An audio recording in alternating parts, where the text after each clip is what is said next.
Have you ever been driving down the highway, seen a tanker truck with that colorful diamond on it, and thought, what on earth does that actually mean? Or maybe you've seen a skull and crossbones on a container at work. Well, today we're going to decode all of it. We're breaking down the two biggest players in chemical safety labels, Nfpa and GHS. Let's get right into it. So, here's the game plan. First, we'll touch on why we even have these labels. Then we'll get into the nitty-gritty of the Nfpa diamond.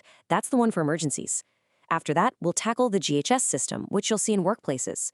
We'll even compare them using a real chemical, and I'll leave you with a super simple cheat sheet to remember it all. Okay, first things first. Before we start breaking down colors and symbols, let's ask our really basic question. Why do these labels even exist? Well, think of them as a universal language. Their whole purpose is to scream danger, in a way that anyone can understand instantly, with no room for error. I mean, just imagine this for a second. You walk up to a leaking chemical drum, but the warning labels is in a language you can't read. What do? Panic? Yeah, probably. That's the exact life or death problem these visual systems solve. They're designed to cut right through those language barriers when every single second counts. Now here is the single most important thing to get right away. Even though we have these two major systems, they have completely different jobs. The Nfpa diamond, that's for the firefighters, the first responders rolling up to a chaotic scene. But the GHS system on the right, that's for you and me, the people handling these chemicals day-to-day in a lab or a factory. One's for the emergency, the other's for the everyday. So, let's dive deep into that first system, the Nfpa label. You'll often hear it called the fire diamond, and that's a perfect name for it. Remember, this is the quick glance guide for the pros who are running towards the danger, not away from it. Its official name is the Nfpa 704 diamond.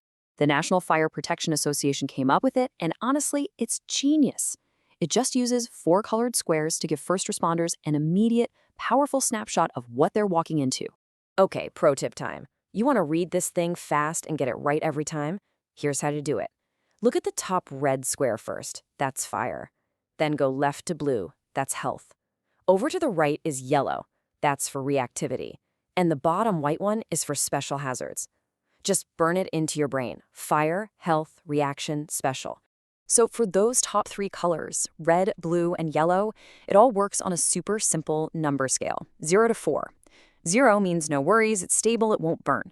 But a 4, that's the absolute worst case scenario. We're talking deadly, explodes on contact, or crazy flammable.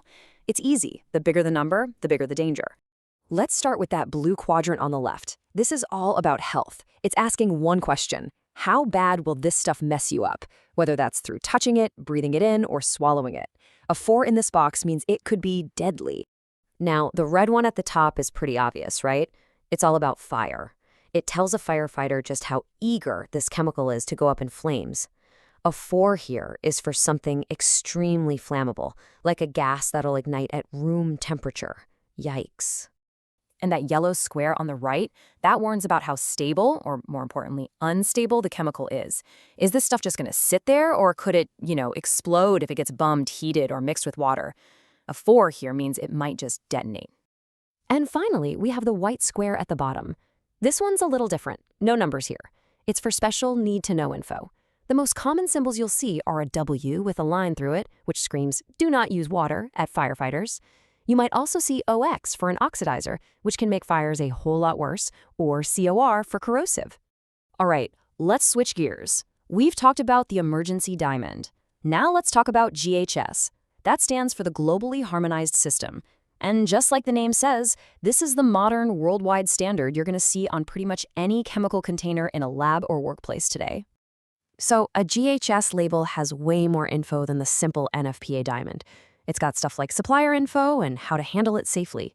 But if you need to know the danger fast, you just need to focus on 3 key things. The pictograms, those are the symbols, the signal word, and the hazard statements.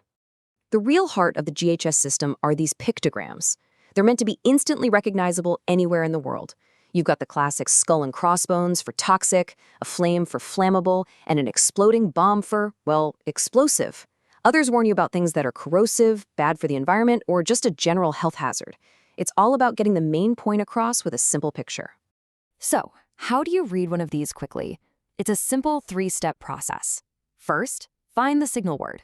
Does it say danger, which is for high-level hazards, or warning for less severe ones? Second, look at the pictograms we just saw to understand the type of danger. And third, just read the one-sentence hazard statement. It'll tell you the main risk in plain English. Signal, symbol, statement. Easy. Okay, enough with the theory. Let's see how this all plays out in the real world. We're going to take a chemical you've probably heard of and one you definitely don't want to mess with, sulfuric acid, and see what both labels tell us. Check this out. It's actually pretty cool to see them side by side. The Nfpa diamond for sulfuric acid gives it a 3 in the blue square, telling a firefighter it's a serious health hazard. But look at the red square, a big fat 0. It won't burn. Now look at the GHS label. It uses the corrosion symbol, the signal word danger, and a hazard statement that says it causes severe burns. See? Both are telling you this stuff is seriously dangerous. They just speak a slightly different language to do it.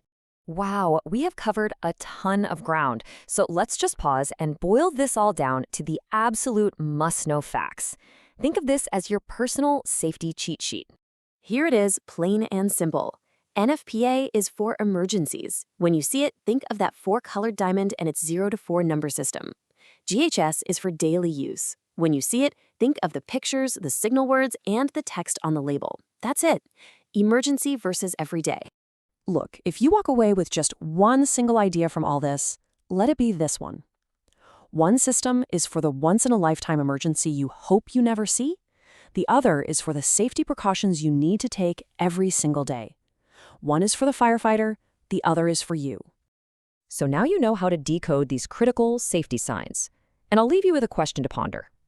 Now that you know all this, the next time you see a chemical warning label, whether it's on a truck or a little bottle in a lab, what's going to be the very first thing you look for?